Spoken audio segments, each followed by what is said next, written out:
Hello guys, welcome back to ఆశగడ్ media hero reviews. మన ఇద్దరిది ప్రేమ కథ. ఈ మూవీ ఎలా ఉంది తెలుసుకునే ముందు మా ఛానల్ ఎవరైనా కొత్తగా చూసినట్టయితే వాళ్ళు సబ్స్క్రైబ్ చేసుకోండి. ఈ మూవీ అయితే హాల్ అయితే స్ట్రీమింగ్ అవుతుంది. ఇప్పుడైతే ఈ మూవీ రివ్యూలోకి వెళ్దాం. ఈ మూవీ అయితే నాకు అసలు నచ్చదని చెప్పొచ్చు. ఎందుకంటే ఈ మూవీ చిన్న సినిమాలు కాదండి. నాకైతే సినిమాలో స్టోరీ అయితే ఎక్కడ అంత అర్థం కాలేదు. అంటే అర్థం కాకపోవడానికి ఏముందండి, స్టోరీ కూడా ఏం లేదు. అంటే ఏ సీన్స్ ఎక్కడ పెట్టారో అలాంటి కొన్ని చెత్త సీన్స్ అట్టా తీసేసి ఉండాల్సింది. అంటే ఫోర్స్‌గా పెట్టేసి అలాంటి సీన్‌లు పోలీస్‌తో ఒక సీన్ ఉండదండి. ఆ సీన్ అంటే కొన్ని సీన్స్ తీసేయొచ్చండి. అసల బాలేదు. ఒక ప్రేమ కథ అని కూడా అనలేము. అసలు నాకు ఎక్కడ అంత బాలేదు. మరి బడ్జెట్ కూడా తక్కువ కాబట్టి కా ప్రొడక్షన్ వాల్యూస్ అట్లా బాలేదండి. కొంచెం నిజంగా బాలేదు సినిమా అయితే. నాకైతే జస్ట్ పర్లేదు, ఒకసారి చూసేయొచ్చు అనిపించింది అంతే.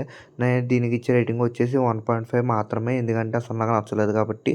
ఇప్పుడు మీరు చూడాలంటే చూడండి. అంతకంటే ముందు మా ఛానల్ ఎవరైనా కొత్తగా చూసినట్టయితే సబ్స్క్రైబ్ చేసుకోండి. Okay, bye.